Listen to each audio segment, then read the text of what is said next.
Suamiku mengajukan gugatan cerai, mengatakan bahwa aku adalah seorang ibu dan istri yang gagal. Bahkan dia juga menuntut semua harta dan hak asuh anakku. Tapi saat di pengadilan, aku syok mendengar anakku yang berusia 7 tahun bertanya pada hakim. "Pak Hakim, bolehkah aku menunjukkan sesuatu yang ibu tidak tahu?" Hakim mengangguk. Anakku maju dan langsung mengangkat tabletnya. Lalu menekan tombol putar. Saat videonya dimulai, semua orang terdiam membeku, karena sebelum ceritanya dimulai, silahkan tulis di kolom komentar dari daerah mana saja teman-teman yang menonton cerita ini.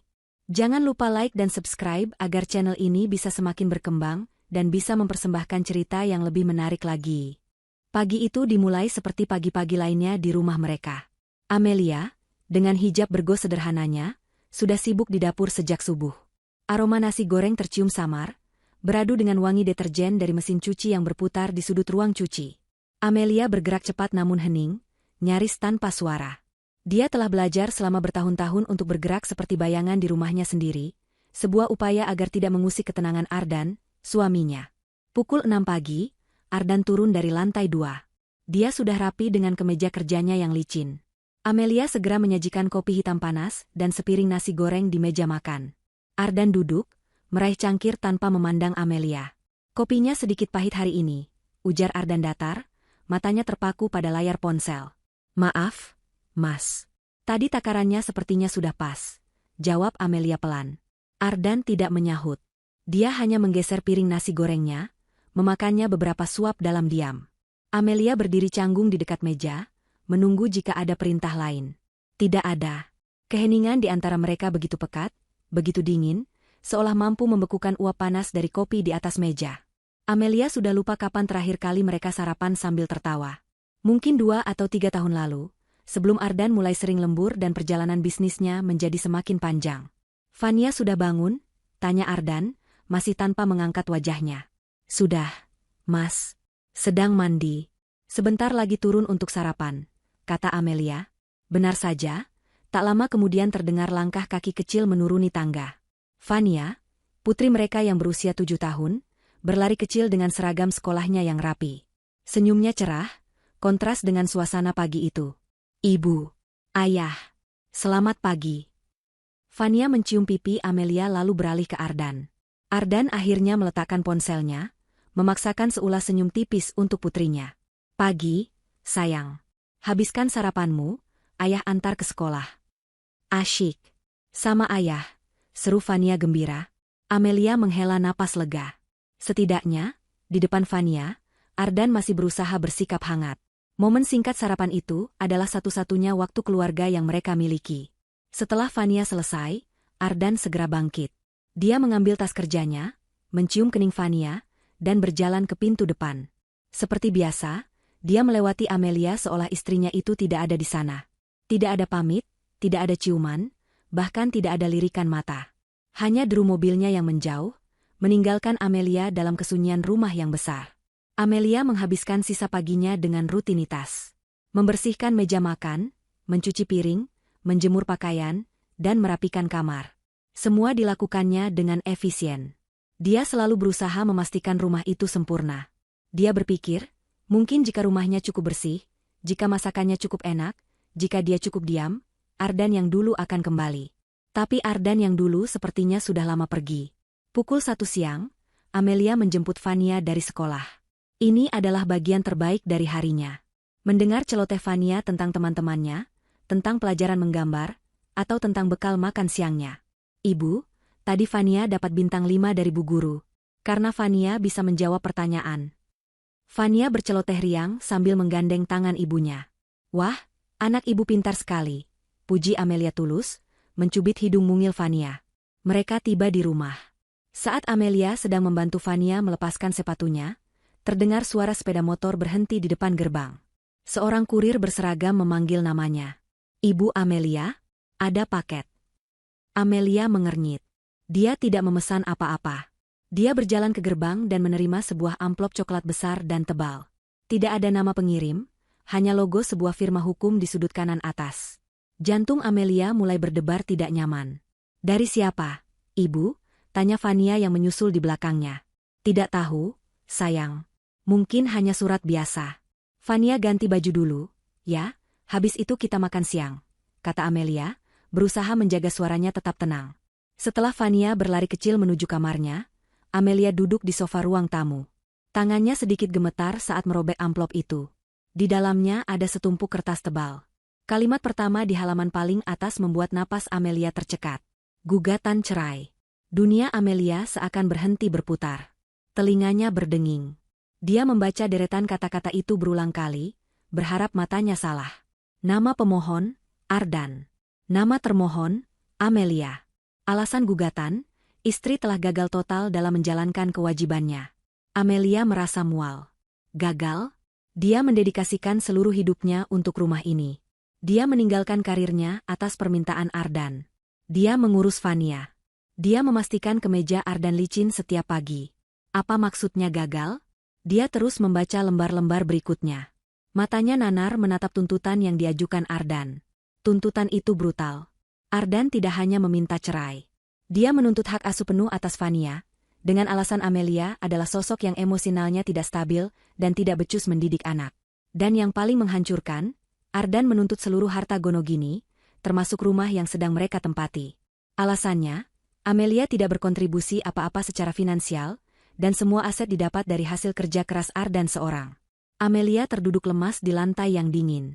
Kertas-kertas itu berserakan di sekelilingnya. Jadi ini alasan sikap dingin Ardan selama berbulan-bulan. Ini adalah rencana yang sudah disiapkannya diam-diam di belakang punggungnya. Pintu depan terbuka. Ardan pulang lebih cepat dari biasanya. Dia berdiri di ambang pintu, menatap Amelia yang terduduk di lantai, lalu menatap kertas-kertas yang berserakan. Ekspresinya dingin, tanpa rasa bersalah sedikitpun. Mas ini apa maksudnya? Suara Amelia bergetar, air mata mulai menggenang. Ardan melepas sepatunya dengan tenang.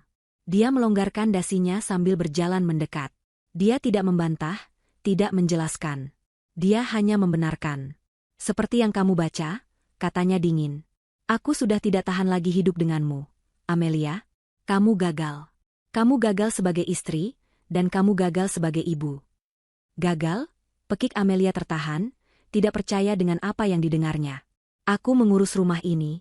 Aku membesarkan Fania. Mengurus rumah? Ardan tertawa sinis.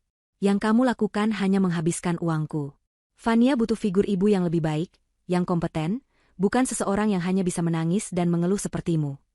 Tapi, semua harta, rumah ini, dan Fania, Mas, kamu tidak bisa mengambil Fania dariku. Amelia mulai histeris. Ardan berjongkok, menatap mata Amelia dengan tatapan tajam dan penuh kebencian. Tatapan yang belum pernah Amelia lihat sebelumnya. Aku bisa, dan aku akan. Pengacaraku sudah mengumpulkan semua buktinya. Kamu tidak akan dapat apa-apa, Amelia. Kamu akan keluar dari rumah ini tanpa membawa sepeser pun. Ardan berdiri, merapikan jasnya. Dia melirik ke arah tangga, memastikan Fania tidak mendengar. Dan bersiaplah. Ardan menyeringai, sebuah seringai yang membuat darah Amelia membeku. Pengacaraku bilang, bahkan putrimu sendiri akan bersaksi di pengadilan betapa tidak becusnya kamu sebagai seorang ibu. Amelia membeku ngeri. Hatinya hancur berkeping-keping. Ardan tidak hanya ingin menceraikannya. Dia ingin menghancurkannya sampai tidak bersisa. Amelia tidak tidur malam itu. Setelah konfrontasi yang brutal, Ardan masuk ke kamar tamu dan menguncinya dari dalam, seolah Amelia adalah ancaman. Amelia menghabiskan malam di kamar Fania, duduk di kursi sebelah tempat tidur putrinya, memandangi wajah damai Fania yang tertidur pulas. Air matanya mengalir tanpa henti. Bagaimana bisa Ardan berkata Fania akan bersaksi melawannya? Fania adalah dunianya. Apa yang sudah Ardan katakan pada putri kecil mereka? Pikiran itu menyiksanya lebih dari tuduhan lain manapun. Pagi harinya, Ardan bersikap seolah tidak terjadi apa-apa. Dia membangunkan Fania, menyiapkan seragamnya, dan mengantarnya sekolah. Dia sama sekali tidak berbicara pada Amelia. Saat Fania bertanya mengapa ibunya terlihat sembab, Ardan menjawab dengan enteng, ibu sedang sedikit tidak enak badan, sayang. Setelah mereka pergi, kepanikan yang sesungguhnya melanda Amelia. Dia harus melawan. Dia tidak mungkin menyerahkan Fania begitu saja. Dia meraih ponselnya, mencari nama-nama pengacara perceraian terkenal di kota itu.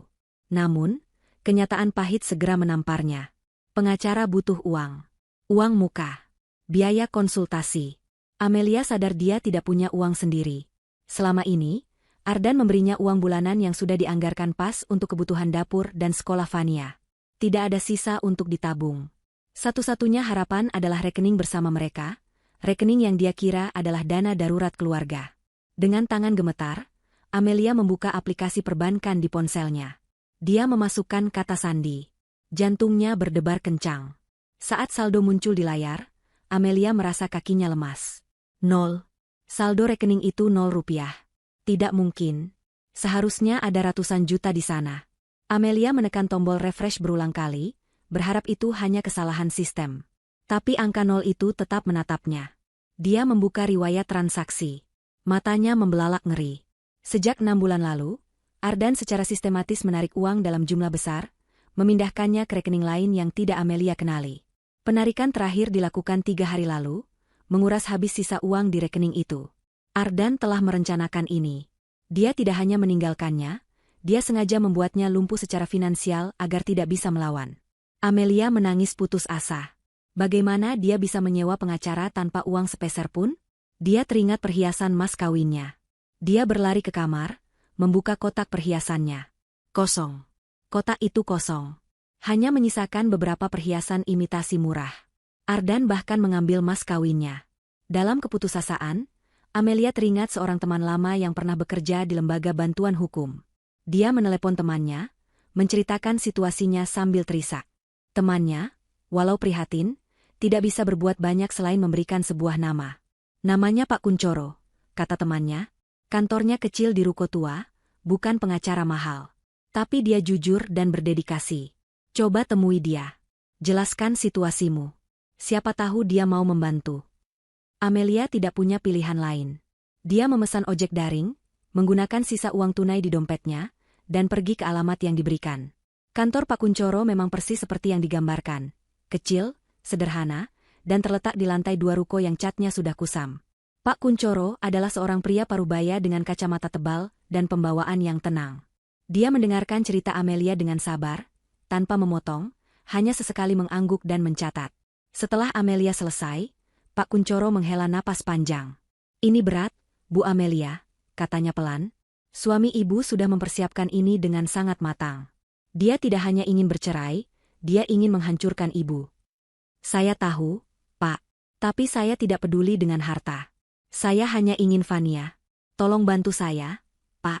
Saya tidak punya uang sekarang. Tapi saya akan bayar, saya akan cicil, saya akan kerja apa saja. Pinta Amelia putus asa. Pak Kuncoro menatap Amelia sejenak. Kita urus soal bayaran nanti, Bu. Yang penting sekarang kita harus bergerak cepat. Surat gugatan ini sudah didaftarkan. Kita harus segera menyiapkan jawaban. Pak Kuncoro kemudian meminta Amelia untuk menunggu sebentar. Dia keluar ruangan dan kembali beberapa menit kemudian membawa map salinan. Itu adalah berkas gugatan yang didaftarkan pihak Ardan. Pengacara suami ibu adalah Pak Bobby.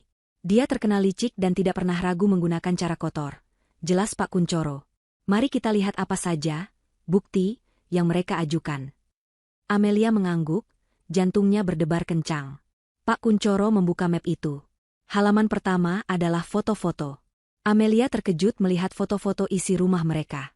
Ada foto tumpukan piring kotor di dapur, foto ruang tamu yang berantakan dengan mainan Vania, foto tumpukan baju kotor di keranjang cucian. Tapi ini tidak adil, protes Amelia. Ini foto-foto yang diambil saat saya sedang sakit. Waktu itu saya demam tinggi 3 hari dan Ardan tidak mau membantu sama sekali. Dia sengaja memotretnya. Saya khawatir begitu, Bu. Ini dibuat seolah-olah ibu adalah pemalas yang tidak becus mengurus rumah, kata Pak Kuncoro getir. Mereka beralih ke halaman berikutnya. Tagihan kartu kredit. Amelia melihat daftar pembelian barang-barang mewah yang tidak pernah dia beli. Tas bermerek, perhiasan, tagihan makan malam di restoran mahal. Ini bukan saya. Saya tidak pernah membeli semua ini. Tapi kartu kreditnya atas nama ibu, kan? Tanya Pak Kuncoro. Iya, kartu tambahan. Ardan yang mengurusnya. Dia bilang untuk saya pakai kalau perlu. Tapi dia yang sering meminjamnya. Dia bilang kartu utamanya sudah limit. Ya Tuhan, dia menjebak saya. Amelia merasa dunia di sekelilingnya berputar. Semua kebaikan kecil Ardan selama ini ternyata adalah bagian dari rencana jahatnya. Lalu, Pak Kuncoro berhenti di satu dokumen tebal di bagian akhir. Dan ini yang paling memberatkan, Bu Amelia. Apa itu, Pak? Kesaksian dari seorang saksi ahli. Seorang psikolog anak. Pak Kuncoro menyerahkan laporan itu kepada Amelia. Amelia membacanya. Laporan itu ditulis dengan bahasa klinis yang dingin. Di situ tertulis bahwa sang psikolog telah melakukan observasi tersembunyi terhadap interaksi Amelia dan Fania. Kesimpulannya, Amelia adalah sosok ibu yang labil secara emosi, sering berteriak, lalai terhadap kebutuhan anak, dan membawa pengaruh buruk bagi perkembangan psikologis Fania.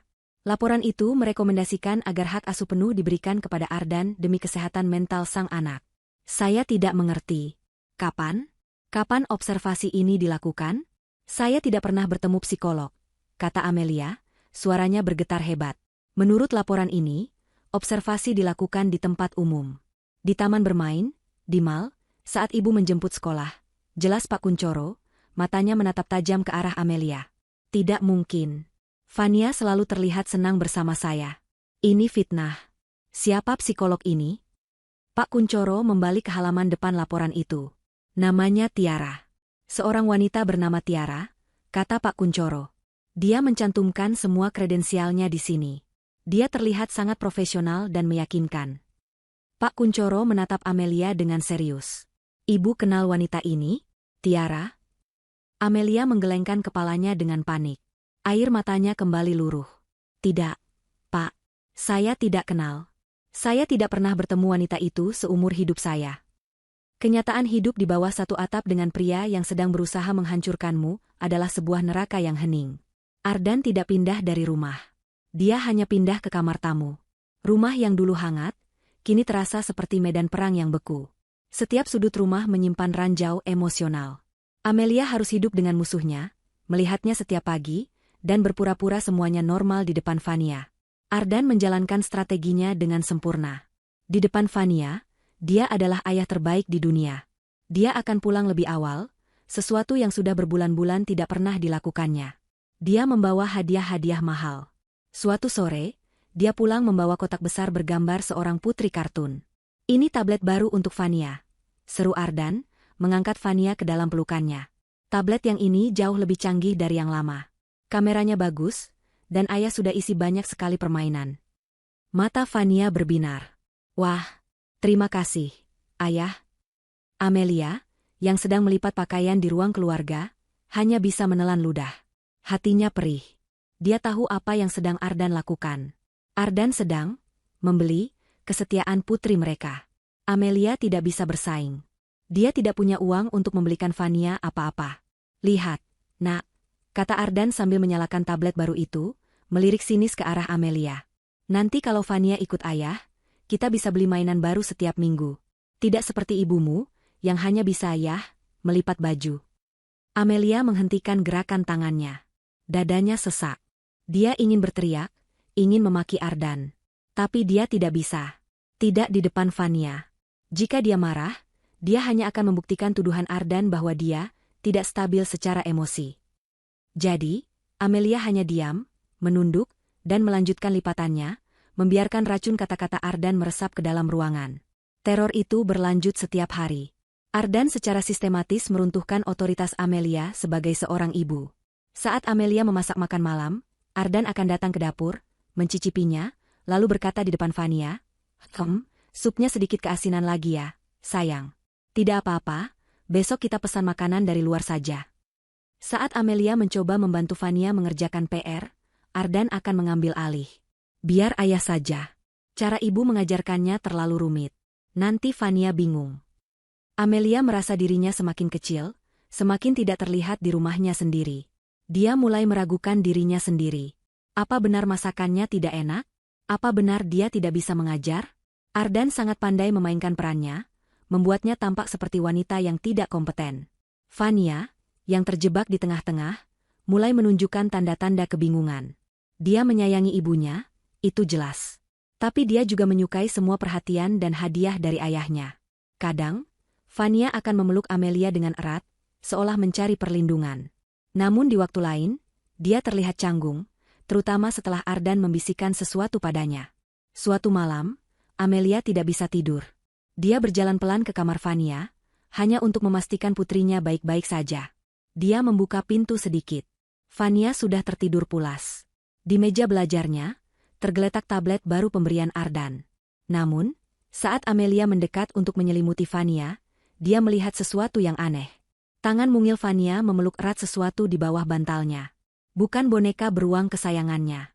Dengan sangat hati-hati, Amelia mengintip. Jantungnya berdebar. Itu adalah tablet Vania yang lama. Tablet murah yang layarnya sudah retak di beberapa bagian. Tablet yang selalu Amelia larang untuk dimainkan, karena takut pecahan kacanya melukai Vania. Amelia mengernyit. Mengapa Vania masih menyimpan tablet rusak ini? Mengapa dia menyembunyikannya di bawah bantal, sementara tablet baru yang canggih ada di meja? Amelia tidak mengerti. Dia mengira itu hanyalah keterikatan emosional seorang anak pada mainan lamanya. Dia tidak tahu bahwa di dalam tablet retak itulah tersimpan rahasia yang akan mengubah segalanya. Dia kembali ke kamarnya, pikirannya semakin kalut.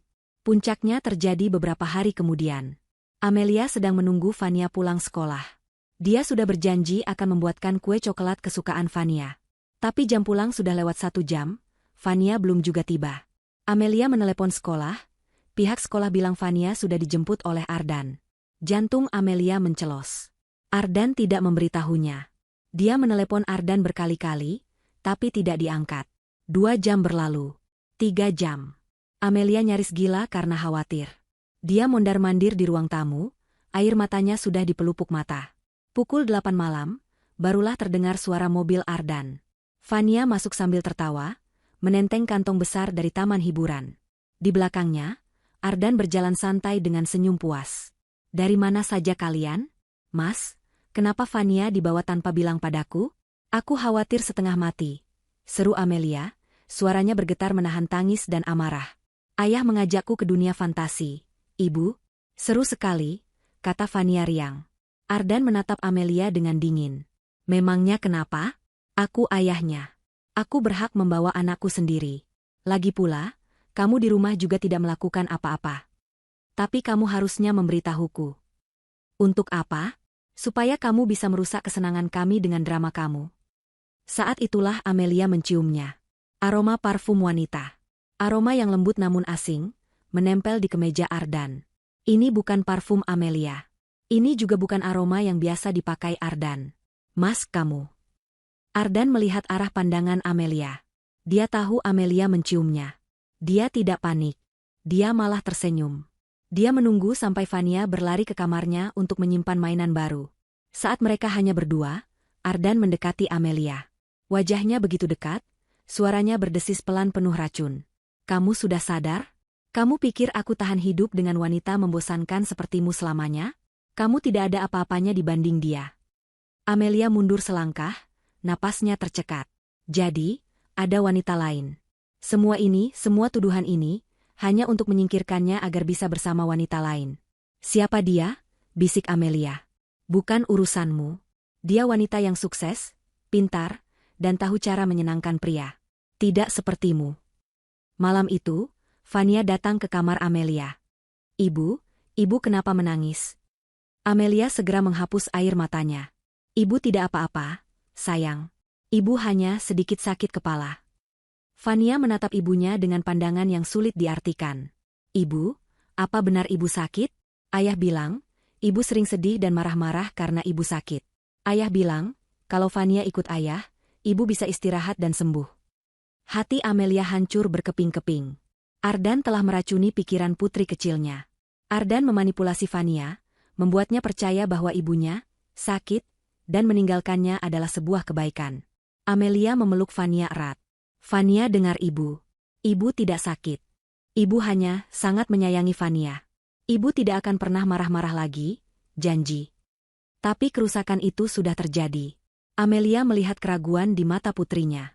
Ardan, yang rupanya berdiri di pintu dan mendengar percakapan itu, hanya menyeringai dari kegelapan. Dia berjalan melewati Amelia yang masih mematung, menepuk bahu istrinya dengan pelan, seolah memberi simpati palsu. "Nikmati waktumu," bisik Ardan sinis tepat di telinga Amelia. "Sebentar lagi, dia bahkan tidak akan sudi memanggilmu, Ibu." Sidang mediasi adalah sebuah lelucon yang kejam. Mereka duduk di ruangan kecil yang pengap. Mediator yang ditunjuk pengadilan berusaha mencari jalan tengah. Pak Kuncoro, pengacara Amelia, memulai dengan suara tenang. Pak Ardan, Ibu Amelia tidak menuntut banyak. Beliau hanya ingin hak asuh Fania, atau setidaknya hak asuh bersama. Mengenai harta, kita bisa bicarakan baik-baik. Sebelum Pak Kuncoro selesai bicara, Pak Bobby, pengacara Ardan yang berpenampilan licin dan mahal, memotongnya dengan cepat. Tidak ada yang perlu dibicarakan, kata Pak Bobby tajam, map di tangannya diketuk-ketuk ke meja. Posisi klien kami jelas. Ibu Amelia adalah pihak yang gagal dalam pernikahan ini. Kegagalan beliau dalam mengurus rumah tangga dan mendidik anak sudah terbukti. Klien kami menuntut hak asuh penuh demi masa depan Fania. Ardan duduk di sebelahnya, memasang wajah datar seolah dia adalah korban. Saya hanya ingin yang terbaik untuk putri saya, katanya dengan nada dibuat-buat sedih. Amelia gemetar. Yang terbaik? Dengan mengambil ibunya dari sisinya? Pak Bobby tertawa kecil. Ibu Amelia, jika ibu bersikeras, kami akan lanjutkan ini ke persidangan. Dan saya jamin, semua bukti yang kami miliki akan mempermalukan ibu. Foto-foto, tagihan kartu kredit, kesaksian ahli. Sebaiknya ibu tanda tangani saja kesepakatan ini. Klien kami berbaik hati mengizinkan ibu keluar dari rumah tanpa tuntutan balik. Keluar dari rumah tanpa apa-apa? Dan tanpa Fania? Kalian sudah gila, pekik Amelia. Mediator berusaha menengahi, tapi Ardan dan pengacaranya bergeming. Mediasi dinyatakan gagal total. Pak Kuncoro menepuk bahu Amelia saat mereka keluar. Kuatkan hati ibu, Amelia. Pertarungan sesungguhnya baru akan dimulai. Hari sidang pertama tiba. Amelia merasa mual sejak pagi. Pak Kuncoro sudah mengingatkannya untuk tetap tenang, apapun yang terjadi. Ruang sidang terasa dingin dan mengintimidasi. Dinding kayu yang tinggi, kursi-kursi berat, dan palu hakim yang tampak begitu berkuasa. Ardan duduk di seberang ruangan bersama Pak Bobby, tampak sangat percaya diri dalam setelan jas mahalnya. Sidang dibuka. Pak Bobby maju lebih dulu. Dia berbicara dengan lancar, suaranya lantang dan penuh keyakinan. Dia memaparkan fakta-fakta, versinya. Dia menunjukkan foto-foto rumah yang berantakan, menyebut Amelia sebagai ibu rumah tangga yang jorok dan pemalas. Dia menunjukkan tagihan kartu kredit, menuduh Amelia boros dan tidak bertanggung jawab secara finansial. Yang mulia, kata Pak Bobby dengan nada dramatis. Klien saya, Pak Ardan, telah bekerja keras banting tulang, sementara istrinya di rumah hanya menghambur-hamburkan uang dan menelantarkan anak serta rumah tangga. Amelia ingin berteriak bahwa semua itu bohong. Dia ingin berteriak bahwa Ardan yang menjebaknya, Ardan yang memakai kartu itu, Ardan yang sengaja mengambil foto saat dia sakit. Tapi dia hanya bisa meremas tangannya di bawah meja. Pak Kuncoro menahannya dengan tatapan menenangkan. Saat giliran Pak Kuncoro, dia berusaha membantah. Dia menjelaskan bahwa foto-foto itu diambil di luar konteks. Bahwa tagihan kartu kredit itu digunakan oleh Pak Ardan sendiri. Tapi argumennya terasa lemah. Itu hanya kata-kata Amelia melawan, bukti fisik, yang diajukan Pak Bobby. Hakim mencatat, tapi ekspresinya datar. Lalu, tibalah momen yang paling ditakuti Amelia. Pihak penggugat memanggil saksi ahli, kata Pak Bobby. Dr. Tiara, seorang psikolog anak. Pintu ruang sidang terbuka. Seorang wanita melangkah masuk. Amelia menahan napas.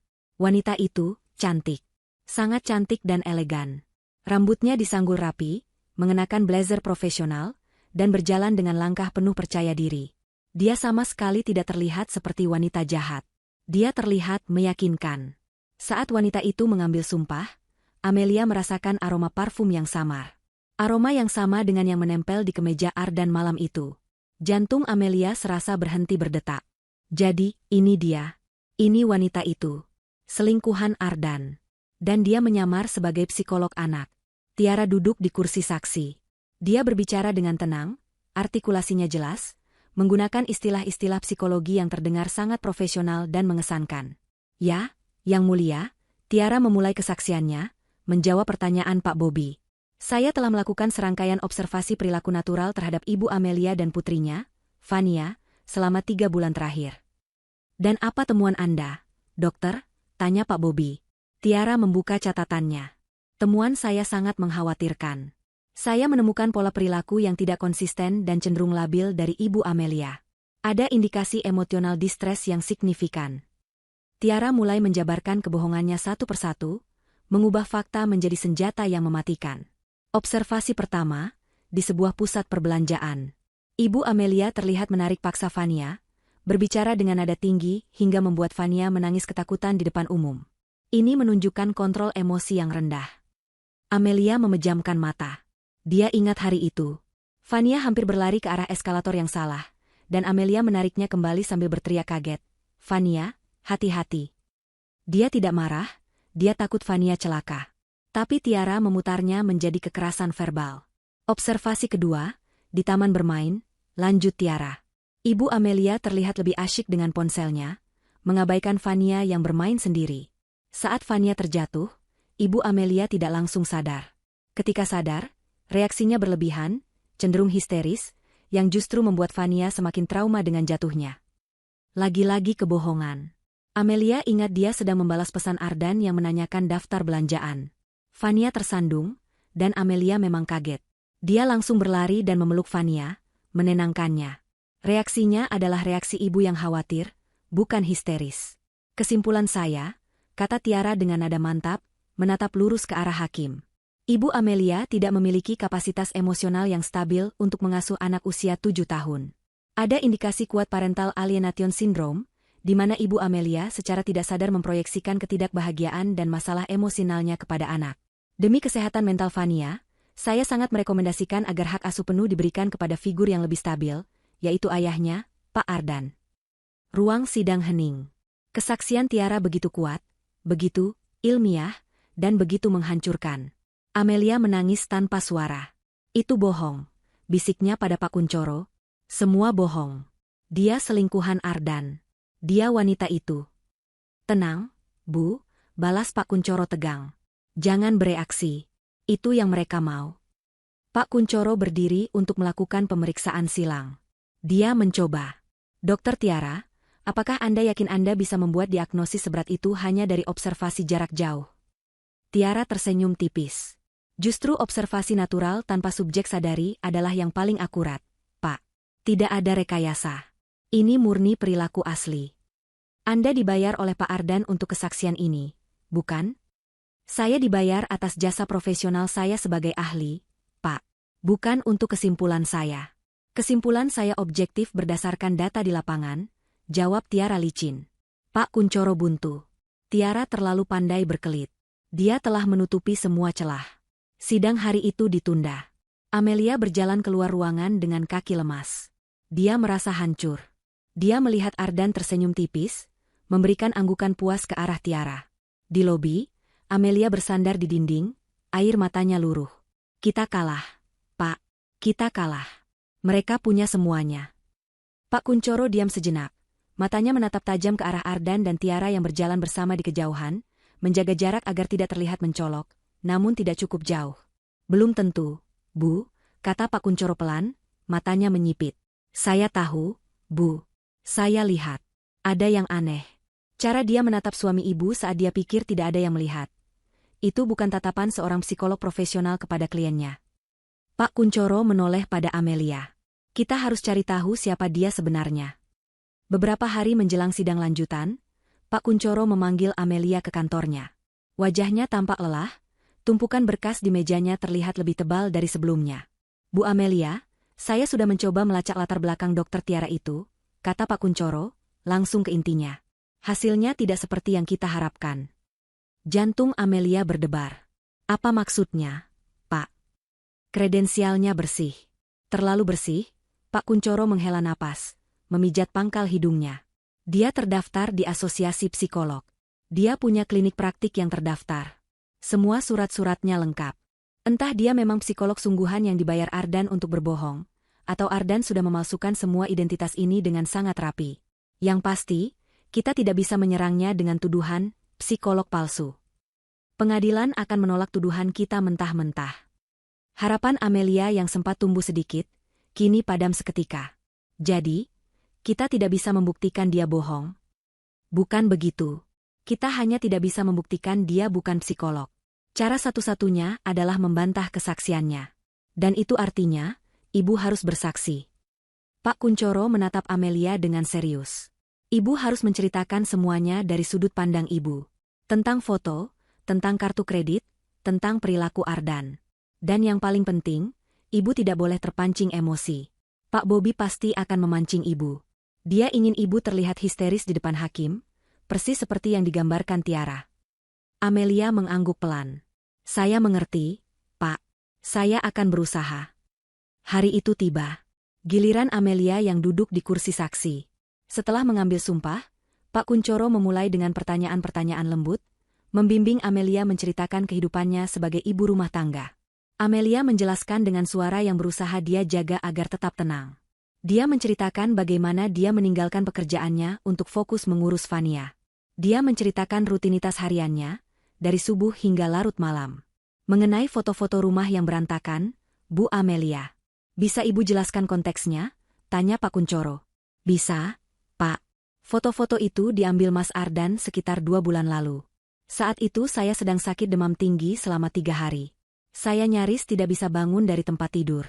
Saya sudah meminta tolong Mas Ardan untuk mengurus rumah, tapi dia bilang dia sibuk kerja. Jadi, rumah memang berantakan. Saya tidak punya tenaga untuk membersihkannya, jelas Amelia. Dan soal tagihan kartu kredit. Itu kartu tambahan atas nama saya, tapi kartunya lebih sering dipegang Mas Ardan. Dia bilang kartu utamanya sering mencapai limit untuk urusan bisnis. Saya percaya padanya. Saya tidak pernah membeli tas-tas mewah atau perhiasan itu. Saya tidak tahu menahu soal tagihan itu sampai saya melihatnya di berkas gugatan. Amelia menceritakan semuanya dengan jujur. Dia bisa melihat beberapa pengunjung sidang mulai berbisik-bisik, beberapa menatapnya dengan iba. Tapi hakim tetap diam, wajahnya datar. Kemudian, giliran Pak Bobi. Pengacara licik itu berdiri, merapikan dasinya, dan berjalan mendekati kursi saksi dengan senyum meremehkan. Ibu Amelia, mulainya dengan nada manis yang dibuat-buat. Jadi, Anda ingin mengatakan bahwa suami Anda, Pak Ardan, yang bekerja keras mencari nafkah, sengaja menjebak Anda? Begitu? Amelia tergagap. Saya tidak bilang. Saya hanya menceritakan apa yang terjadi. Tapi kedengarannya begitu. Suami Anda memotret rumah yang kotor, suami Anda yang memakai kartu kredit. Semuanya suami Anda. Sepertinya Anda tidak punya kesalahan sama sekali di sini. Anda sempurna, begitu? Tentu saja tidak. Saya tidak sempurna. Tapi saya tidak gagal. Tidak gagal? Pak Bobi tertawa sinis. Ibu Amelia, Anda bilang Anda sakit saat foto itu diambil. Apakah Anda punya surat keterangan dokter yang membuktikan Anda sakit parah selama 3 hari? Amelia terdiam. Saya tidak ke dokter. Saya hanya minum obat warung. Saya pikir akan sembuh. Jadi, tidak ada bukti, serang Pak Bobi cepat. Hanya kata-kata Anda. Kata-kata Anda melawan bukti foto yang nyata. Menarik. Pak Bobi beralih ke topik lain. Mengenai kartu kredit. Anda bilang suami Anda yang pakai. Tapi kartu itu atas nama Anda. Apakah Anda pernah melaporkan ke bank bahwa kartu Anda disalahgunakan? Tidak. Apakah Anda pernah menegur suami Anda? Tidak. Anda diam saja. Bukankah itu menunjukkan bahwa Anda lalai dan tidak bertanggung jawab secara finansial? Atau Anda memang menyetujui semua pembelian itu? Saya percaya padanya. Dia suami saya. Suara Amelia mulai meninggi. Kepercayaan yang buta, bentak Pak Bobi. Kepercayaan yang membuat keuangan keluarga hancur. Dan sekarang Anda menyalahkan suami Anda. Saya tidak menyalahkan. Cukup. Pak Bobi mengangkat tangannya. Dia berjalan kembali ke mejanya dan mengambil selembar foto yang dicetak besar. Dia mengangkatnya tinggi-tinggi agar hakim dan semua orang bisa melihat. Yang mulia, izin menunjukkan bukti P12. Mata Amelia membelalak ngeri. Itu fotonya. Foto dirinya yang sedang menangis, berteriak, dengan rambut acak-acakan. Itu diambil di kamar mereka, beberapa minggu sebelum surat cerai datang. Ibu Amelia, bisa Anda jelaskan foto ini? Tanya Pak Bobi, nadanya penuh kemenangan. Amelia gemetar hebat. Air matanya mulai menggenang. Itu. Bukankah ini bukti nyata dari apa yang Dokter Tiara katakan? Emosi yang tidak stabil? Histeris? Apakah ini wajah seorang ibu yang kompeten? Anda tidak mengerti, pekik Amelia, air matanya kini tumpah. Saat itu, malam itu, Mas Ardan baru saja pulang. Dia bilang saya istri yang tidak berguna. Dia bilang saya hanya beban. Dia menghina saya, dia bilang saya tidak pantas jadi ibu Fania. Dia memprovokasi saya. Jadi Anda mengakui, serang Pak Bobby, tidak memberinya jeda. Anda mengakui Anda berteriak histeris? Anda mengakui Anda kehilangan kendali? Tepat seperti yang digambarkan Dokter Tiara. Anda tidak stabil secara emosional. Tidak. Amelia menjerit. Dia berdiri dari kursinya. Dia menjebakku. Dia mengambil foto itu diam-diam setelah dia menyakitiku.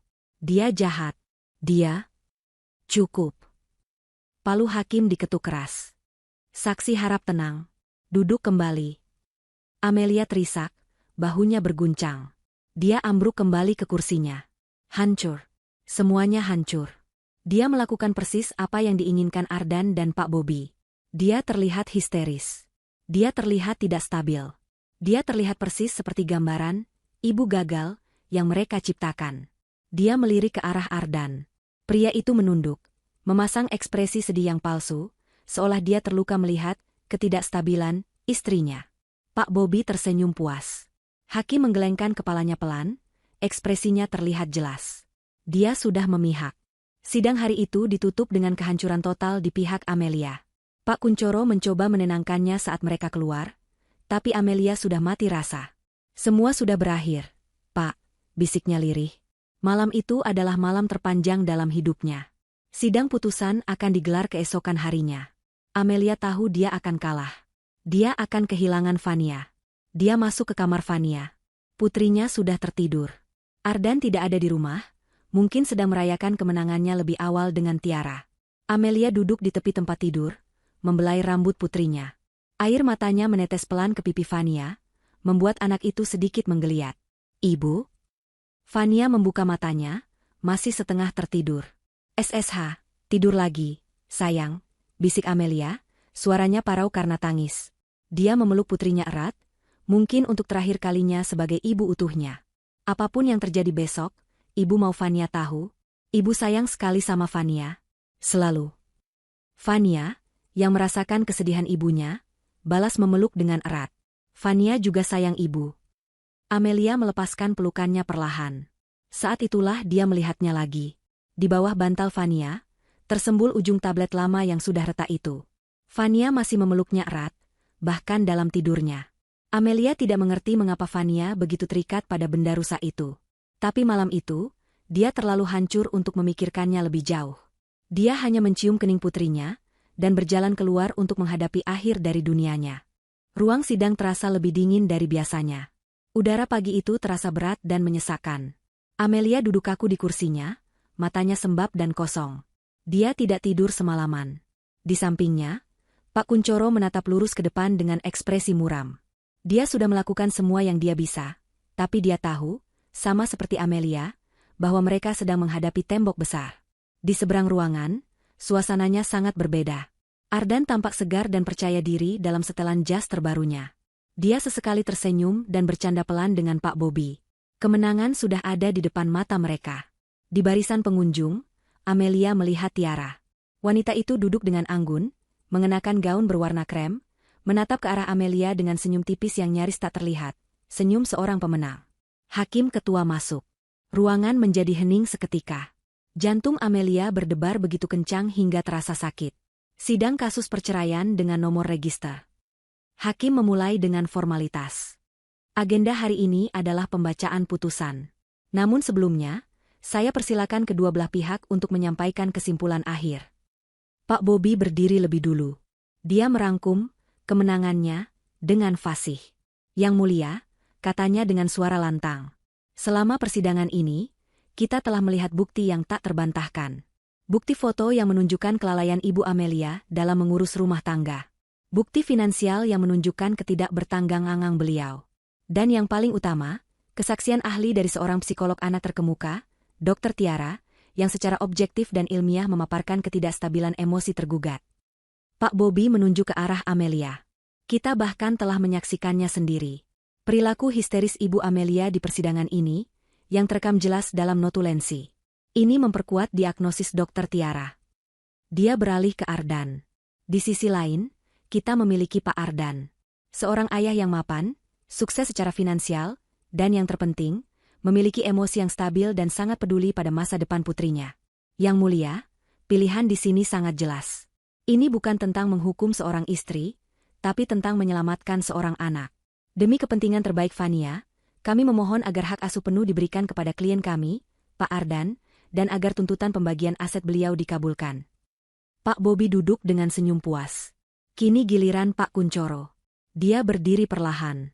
Dia tidak menatap hakim, tapi menatap berkeliling ruangan. Yang mulia, Pak Kuncoro memulai dengan suara pelan namun tegas. Apa yang kita saksikan di sini bukanlah bukti. Ini adalah karakterisasi. Sebuah pembunuhan karakter yang direncanakan dengan sangat matang. Foto bisa menipu. Anda bisa mengambil foto dapur koki terbaik di dunia di saat yang salah dan membuatnya terlihat kotor. Tagihan bisa dimanipulasi, terutama ketika satu pihak memegang kendali penuh atas keuangan dan kepercayaan pihak lain. Dan kesaksian, ahli? Seorang ahli yang hanya mengobservasi dari jauh, mengambil kesimpulan drastis dari beberapa potong insiden yang diambil di luar konteks? Apakah itu lebih kuat daripada ikatan batin yang dibangun seorang ibu selama 7 tahun? Pak Kuncoro menatap lurus ke arah Ardan. Yang mulia, kita tidak sedang menyelamatkan anak. Kita sedang melihat seorang suami yang serakah berusaha menyingkirkan istrinya, merampas hartanya, dan dengan kejam, merampas satu-satunya hal yang paling berharga bagi istrinya, putrinya sendiri. Amelia adalah ibu yang baik, katanya. Suaranya sedikit bergetar oleh emosi. Dia tidak sempurna. Tidak ada ibu yang sempurna. Tapi dia mendedikasikan hidupnya untuk Fania. Jangan biarkan fitnah yang tersusun rapi ini menghancurkan ikatan itu. Saya mohon, gunakan hati nurani Anda. Pak Kuncoro duduk. Ruangan hening. Argumennya bagus, emosional, tapi Amelia tahu itu tidak cukup.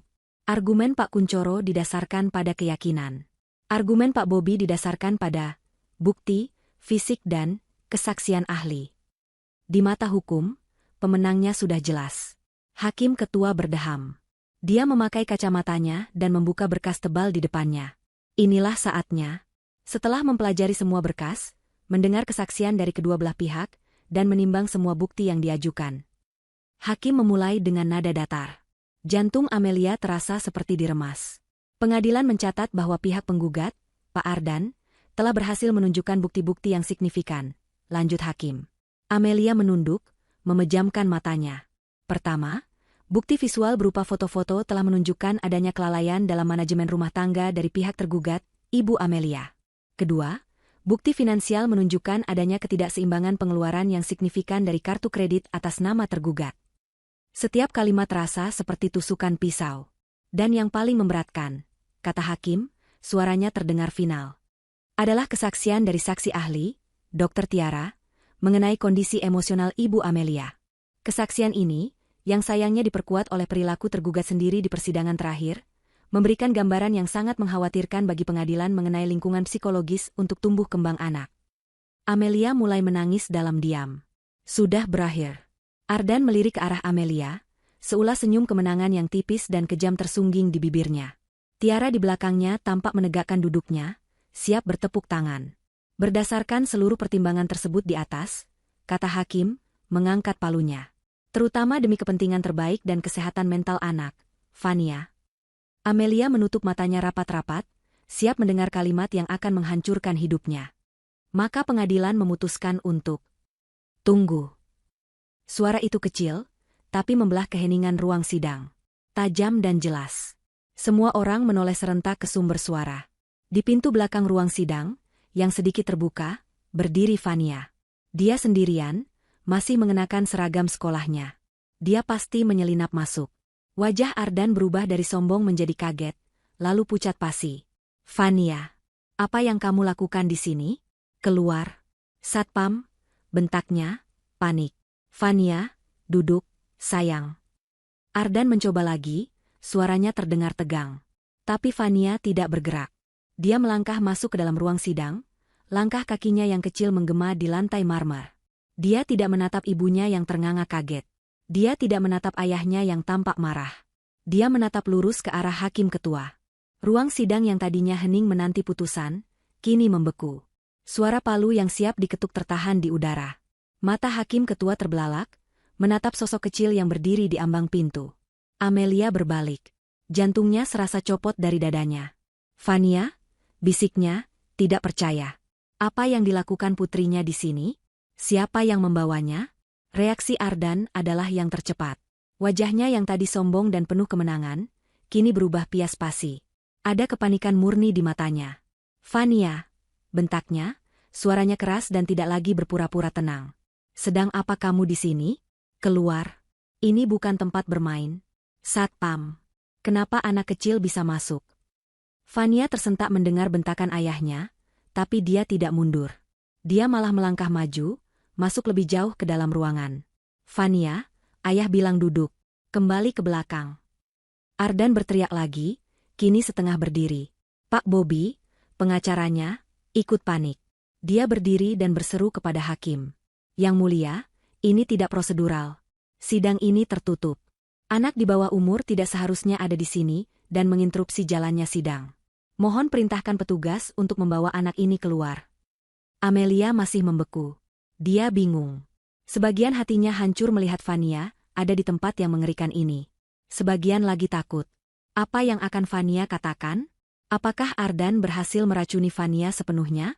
Apakah Fania akan mengatakan di depan hakim bahwa dia lebih memilih ayahnya?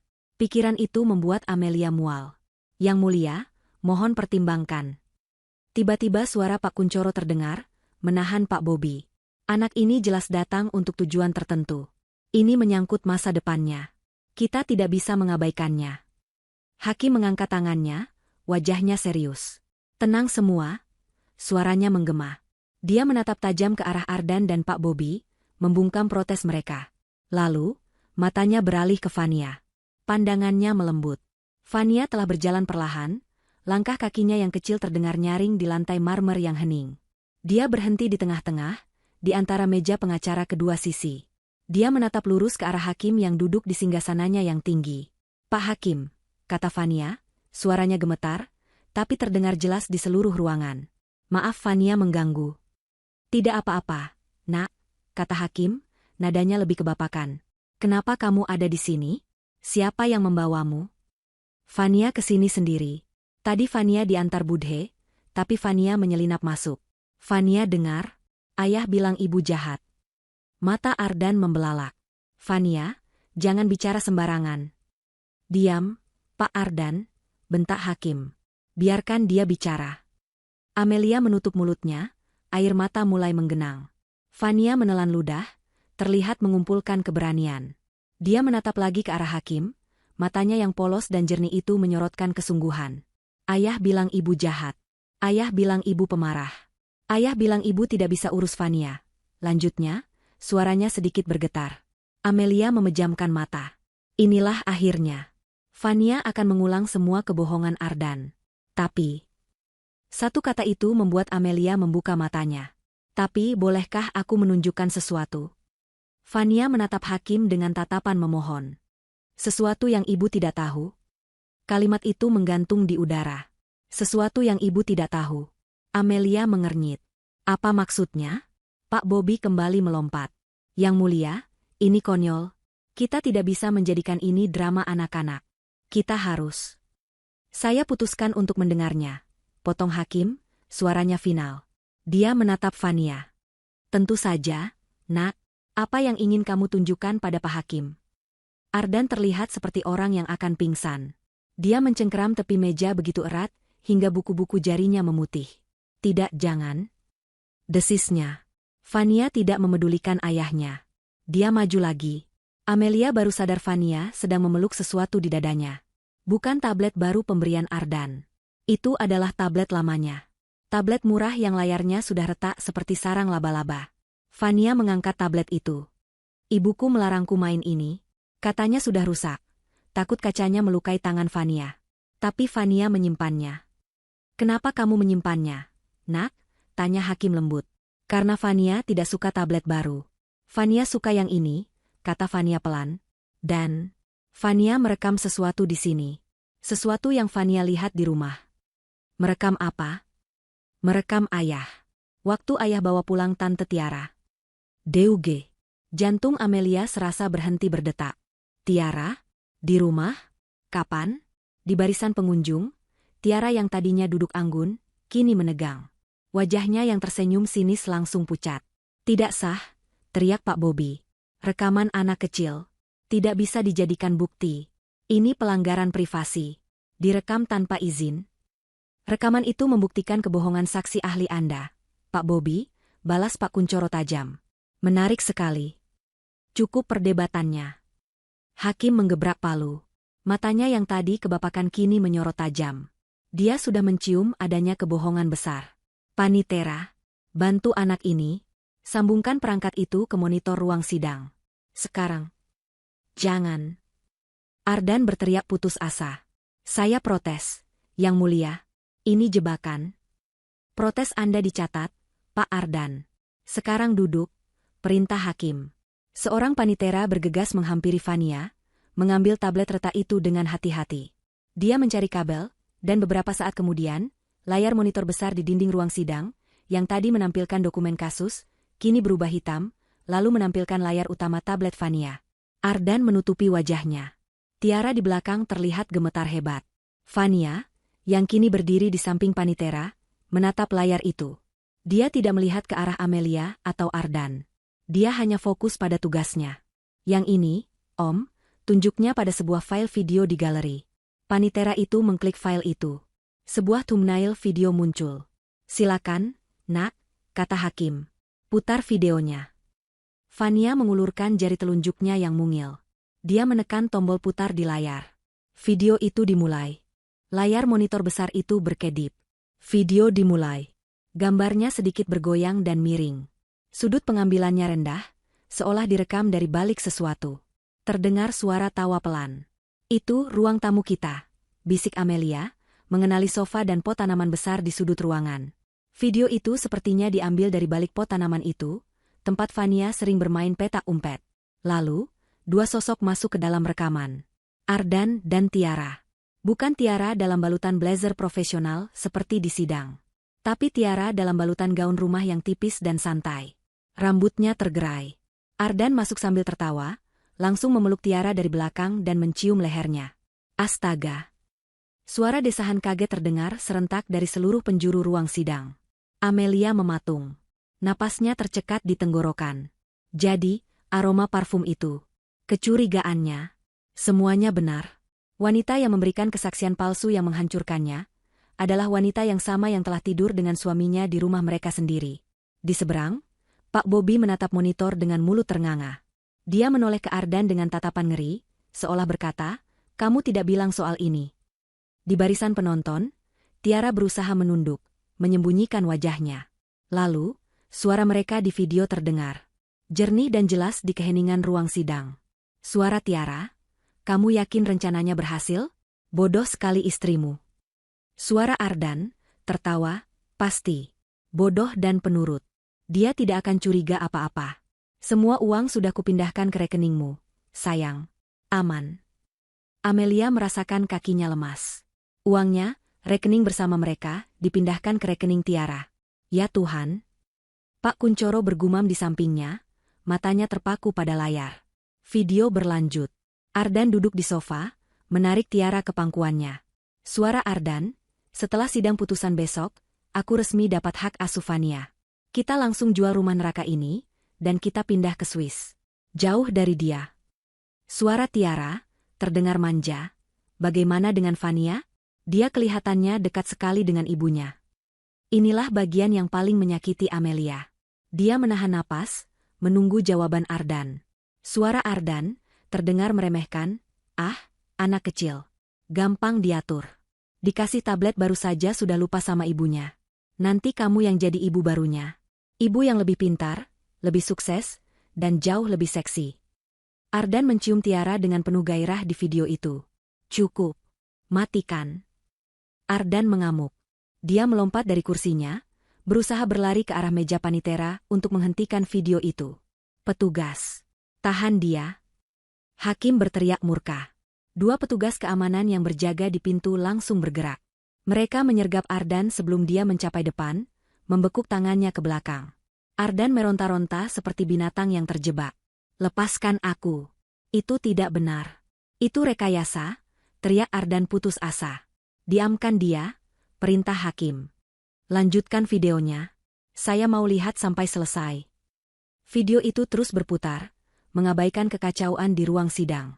Kini giliran Tiara yang berbicara. Suara Tiara, aku masih sedikit khawatir. Bagaimana dengan kesaksianku sebagai psikolog? Bagaimana kalau pengacaranya Amelia membantah soal observasi? Suara Ardan, tertawa lagi, sudah kurus. Itu bagian termudah. Aku sudah merekamnya saat dia menangis histeris minggu lalu. Ingat? Nanti aku pancing dia lagi di sidang. Aku akan hina-hina dia sampai dia meledak. Dia pasti akan berteriak dan menangis di depan hakim. Amelia terisak. Dia teringat kesaksiannya. Foto itu. Jeritannya. Dia menjebakku. Suara Ardan, di video, saat dia histeris, kesaksianmu akan terlihat sempurna. Hakim akan melihat sendiri kalau dia itu wanita gila yang tidak stabil. Tidak ada yang akan percaya padanya. Mereka akan percaya pada Dr. Tiara, yang profesional.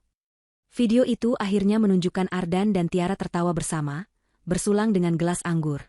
Video berakhir. Layar menjadi hitam. Ruang sidang hening selama beberapa detik. Suara yang terdengar hanyalah isak tangis Amelia dan napas Ardan yang terengah-engah dalam cengkeraman petugas. Semua orang di ruangan itu, hakim, panitera, pengunjung, bahkan Pak Bobby, menatap layar hitam itu dengan ngeri. Mereka baru saja menyaksikan sebuah persekongkolan jahat yang direncanakan dengan sangat detail. Penipuan, sumpah palsu, pencucian uang, dan manipulasi pengadilan. Di barisan penonton, beberapa orang mulai menoleh ke belakang, mencari sosok Tiara. Itu dia. Wanita itu, teriak seseorang. Tiara, menyadari dirinya telah terekspos sepenuhnya, panik. Dia melompat dari kursinya dan berlari kencang menuju pintu keluar di belakang. Fania, pahlawan kecil itu, yang sedari tadi berdiri dia menonton videonya terputar, kini menoleh. Dia tidak menatap Ardan yang ditahan. Dia menatap ibunya. Matanya yang polos bertemu dengan mata Amelia yang penuh air mata. Hakim ketua, wajahnya merah pada menahan amarah, mengangkat palu sidangnya tinggi-tinggi. Dia tidak lagi mengetuknya dengan pelan. Dia menggebraknya ke meja sekuat tenaga. Diam semua. Sidang dilanjutkan. Petugas. Tutup semua pintu keluar. Jangan biarkan siapapun keluar. Tangkap wanita itu. Tangkap Dr. Tiara sekarang juga. Ruang sidang meledak dalam kekacauan terkendali. Gebrakan palu hakim yang murka itu berfungsi ganda, sebagai perintah dan sebagai tanda pelepasan ketegangan yang membeku. Dua petugas keamanan yang tadi membekuk Ardan, kini menyeretnya dengan paksa ke kursi. Ardan tidak lagi berteriak. Dia hanya terengah-engah, matanya liar, keringat membasahi kemeja mahalnya. Dia tahu. Sudah berakhir. Di pintu belakang, kekacauan lain terjadi. Tiara, dalam kepanikannya, tidak bisa membuka pintu besar yang telah diperintahkan hakim untuk ditutup. Dia memutar-mutar gagang pintu, mendorongnya dengan sia-sia. Seorang petugas wanita dengan sigap mencegatnya. Tiara merosot ke lantai, topeng profesionalnya luntur total. Dia bukan lagi psikolog yang tenang dan meyakinkan. Dia hanyalah seorang wanita ketakutan yang menangis histeris. Persis seperti foto yang dia gunakan untuk menjebak Amelia. Karma telah datang begitu cepat, begitu brutal. Bawa dia ke depan. Perintah hakim, suaranya dingin tak kenal ampun. Petugas menyeret Tiara yang terisak-isak ke depan, mendudukannya di kursi saksi, yang kini lebih terasa seperti kursi terdakwa. Di seberang ruangan, Pak Bobby, pengacara Ardan, tampak seperti patung lilin yang meleleh.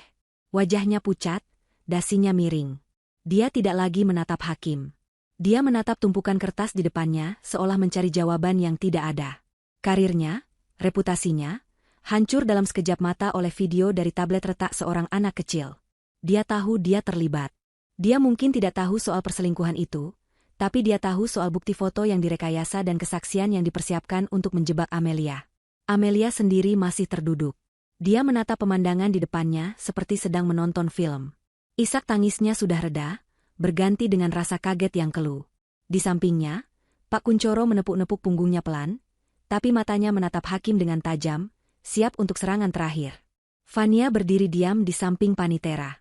Dia adalah pusat ketenangan di tengah badai. Dia hanya menatap ibunya, seolah ingin memastikan ibunya baik-baik saja. Hakim ketua menarik napas panjang, merapikan jubahnya. Dia menatap Ardan, lalu Tiara, lalu Pak Bobby. Saudara Ardan, hakim memulai, suaranya kini tenang, tapi menakutkan. Video itu adalah milik putri Anda. Direkam di rumah Anda. Apakah Anda masih ingin mengatakan itu rekayasa? Ardan mengangkat kepalanya. Wajahnya kosong. Dia menjebak saya. Lirihnya, sebuah upaya terakhir yang menyedihkan. Wanita itu, Tiara, dia yang merencanakan semuanya.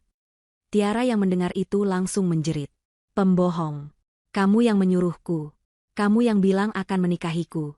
Kamu yang bilang akan memindahkan semua uangnya ke rekeningku. Aku melakukan semua ini untukmu. Diam. Hakim menggebrak palu lagi. Kalian berdua sama saja. Pengakuan Anda berdua sudah terekam dalam notulensi sidang. Hakim beralih ke Tiara. Saudari Tiara, Anda telah duduk di kursi itu, di bawah sumpah, dan memberikan kesaksian palsu. Anda menggunakan kredensial profesional Anda untuk menghancurkan hidup seorang ibu dan membantu sebuah kejahatan. Anda tidak hanya melanggar kode etik, Anda telah melakukan sumpah palsu di depan pengadilan ini. Hakim kemudian menatap Pak Bobby. Dan Anda, saudara pengacara Bobby, Anda tahu atau patut menduga bahwa bukti-bukti yang Anda ajukan, termasuk kesaksian ini, adalah palsu. Anda memprovokasi saksi di sidang sebelumnya untuk mencocokkan narasi palsu klien Anda. Anda telah mencoreng kehormatan profesi ini. Saya akan memastikan Dewan Etik mencabut izin praktik Anda. Pak Bobby hanya menunduk, tidak sanggup berkata apa-apa. Akhirnya, Hakim menatap Ardan. Tatapannya begitu tajam, seolah bisa menguliti pria itu hidup-hidup. Pak Ardan, Anda masuk ke pengadilan ini, menuntut keadilan. Anda menuduh istri Anda gagal. Anda menuduhnya tidak stabil. Anda menuntut hartanya. Dan yang paling keji, Anda menuntut untuk memisahkan seorang anak dari ibunya. Hakim mengambil berkas gugatan Ardan dan mengangkatnya tinggi-tinggi. Mari kita tinjau kembali gugatan Anda. Pertama, tuduhan istri gagal dan lalai mengurus rumah. Terbukti palsu. Video tadi menunjukkan Anda bersekongkol untuk memfitnahnya. Hakim melempar selembar kertas dari berkas itu ke lantai. Kedua, tuduhan istri tidak bertanggung jawab secara finansial dan boros. Terbukti palsu. Video tadi adalah pengakuan Anda bahwa Anda telah mencuri uang dari rekening bersama dan memindahkannya ke rekening selingkuhan Anda. Ini bukan hanya fitnah, ini pencurian. Dia melempar lembar kertas kedua. Ketiga, tuduhan istri tidak stabil secara emosional, didukung oleh kesaksian ahli palsu. Terbukti sebuah rencana keji. Video tadi adalah bukti Anda bersekongkol untuk memprovokasi istri Anda, merekamnya secara diam-diam, dan menggunakannya untuk menipu pengadilan ini. Dia melempar lembar kertas ketiga. Seluruh gugatan Anda, kata Hakim, suaranya meninggi, adalah tumpukan sampah yang didasari oleh kebohongan, keserakahan, dan perzinahan. Gugatan cerai yang diajukan oleh Pak Ardan ditolak seluruhnya. Palu diketuk dengan keras. Tapi Hakim belum selesai. Dia menatap Pak Kuncoro dan Amelia. Pengadilan tidak akan berhenti di situ. Berdasarkan bukti baru yang tak terbantahkan ini, pengadilan mengambil keputusan demi melindungi korban. 1. Kata Hakim, mengangkat satu jari. Hak asuh penuh atas anak bernama Fania, tanpa syarat, jatuh ke tangan ibunda kandungnya, Ibu Amelia. Amelia terkesiap. Air mata yang kini mengalir adalah air mata kelegaan.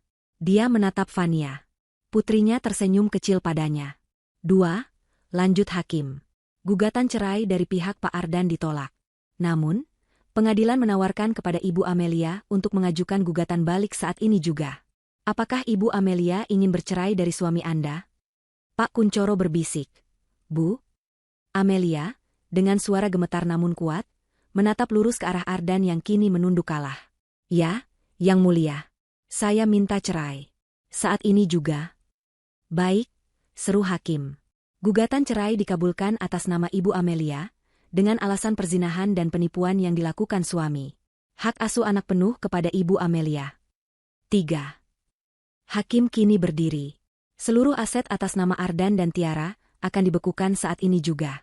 Pengadilan memerintahkan penyelidikan penuh untuk melacak semua dana yang dicuri dari Ibu Amelia. Rumah yang saat ini ditempati dinyatakan sebagai hak penuh Ibu Amelia dan Fania. Dan 4. Suara Hakim kini bergema di seluruh ruangan. Berdasarkan bukti video dan pengakuan di ruang sidang ini, saya perintahkan penahanan segera terhadap Saudara Ardan dan Saudari Tiara atas berbagai tindak pidana. Persekongkolan untuk melakukan penipuan, sumpah palsu di bawah sumpah, pencurian dalam rumah tangga, dan pemalsuan bukti di pengadilan. Petugas, bawa mereka. Petugas keamanan segera memborgol Ardan. Pria yang pagi tadi masuk dengan angkuh, kini diseret keluar dengan kepala tertunduk. Dia melewati Amelia. Dia tidak berani menatap mata istrinya. Tiara juga diborgol. Tangisannya sudah kering, menyisakan wajah sembab yang kotor. Dia diseret keluar, karir dan kebebasannya lenyap. Amelia masih duduk, gemetar. Pak Kuncoro tersenyum lebar. Kita menang, Bu. Kita menang. Amelia tidak bisa berkata-kata. Dia hanya berdiri, berjalan pelan ke tengah ruangan. Fania berlari menyambutnya. Amelia berlutut dan memeluk putrinya erat-erat, seolah memeluk penyelamatnya. Dia menangis di bahu kecil itu. Bukan tangis kesedihan, tapi tangis seorang ibu yang diselamatkan oleh pahlawan kecilnya. Dampak dari persidangan hari itu menyebar seperti api. Kasus tablet retak menjadi berita utama di mana-mana. Kisah seorang suami serakah, seorang psikolog palsu, dan seorang pahlawan cilik berusia 7 tahun mendominasi berita lokal selama berminggu-minggu. Bagi Amelia dan Fania, beberapa minggu pertama terasa kabur. Pak Kuncoro mengurus segalanya. Sesuai perintah hakim, semua aset Ardan dan Tiara dibekukan. Penyelidikan membuktikan bahwa Ardan telah memindahkan hampir 1 miliar rupiah ke rekening Tiara selama setahun terakhir. Uang itu berhasil disita seluruhnya dan dikembalikan ke rekening baru atas nama Amelia. Rumah besar yang dingin itu kini resmi menjadi milik Amelia. Tapi Amelia tidak bisa tinggal di sana lagi. Terlalu banyak kenangan buruk. Terlalu banyak bayangan Ardan dan Tiara di setiap sudutnya. Atas persetujuan Pak Kuncoro, Amelia menjual rumah itu. Hasil penjualannya lebih dari cukup untuk memulai hidup baru. Hukuman untuk para antagonis dijatuhkan dengan cepat dan berat, mengingat bukti yang sangat kuat. Ardan dijatuhi hukuman penjara 12 tahun atas penipuan, pencurian, dan sumpah palsu. Tiara, yang terbukti kredensial psikolognya asli namun disalahgunakan secara kriminal, dijatuhi hukuman 8 tahun dan izin praktiknya dicabut seumur hidup. Pak Bobby, sang pengacara licik, langsung diskors oleh Dewan Etik dan menghadapi tuntutan pidana karena ikut serta dalam persekongkolan. Karma telah dibayar lunas. 3 bulan setelah hari penghakiman itu, suara tawa anak-anak terdengar di sebuah taman kecil yang asri. Amelia, kini tanpa beban di wajahnya, tersenyum melihat Fania bermain ayunan. Mereka telah pindah. Bukan ke rumah besar, tapi ke sebuah apartemen sederhana dengan 3 kamar tidur yang hangat dan nyaman. Apartemen itu dipenuhi foto-foto mereka berdua, dipenuhi aroma kue buatan Amelia. Amelia telah memulai bisnis catering kecil-kecilan dari rumah. Keahlian memasaknya, yang dulu selalu direndahkan Ardan, kini dipuji banyak orang. Pesanannya mengalir deras. Dia sibuk, dia lelah, tapi dia bahagia. Dia menjadi mandiri. Ibu, lihat.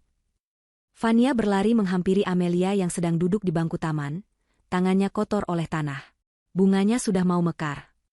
Amelia tersenyum, mengelus kepala Fania yang berhijab mungil. Wah, iya, pintar sekali anak ibu merawatnya. Mereka duduk berdampingan sejenak, menikmati matahari sore. Ada satu pertanyaan yang selama ini belum sempat Amelia tanyakan dengan tenang. Sayang, Amelia memulai dengan lembut. Ibu boleh bertanya sesuatu? Apa, Ibu? Fania menatapnya dengan mata jernih. Tentang video itu.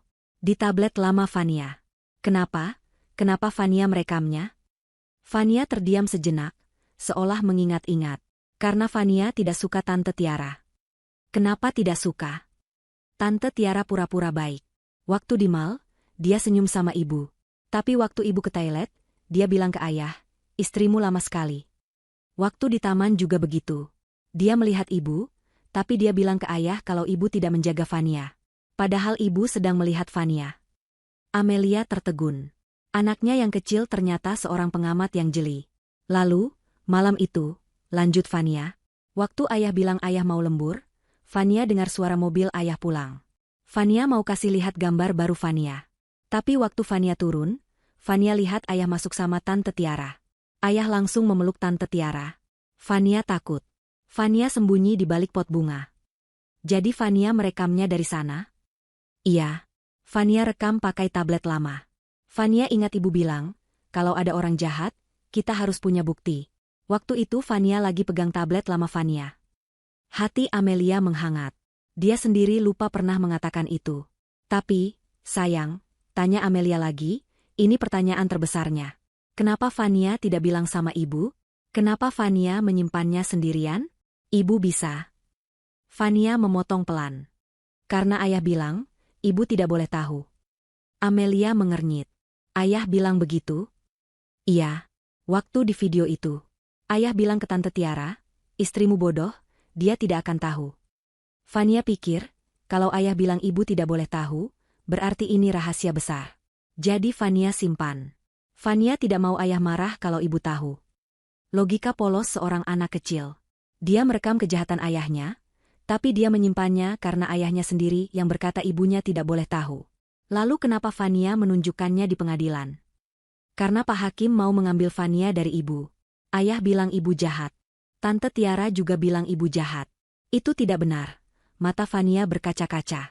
Fania tidak mau dipisah sama ibu. Ibu tidak jahat. Ibu adalah ibu terbaik. Jadi, Fania harus tunjukkan ke Pak Hakim kalau ayah dan Tante Tiara yang jahat. Amelia tidak bisa menahannya lagi. Dia menarik Fania ke dalam pelukan erat. Dia menangis haru. Selama ini dia tersiksa oleh tuduhan Ardan bahwa dia adalah seorang ibu yang gagal. Dia meragukan dirinya sendiri.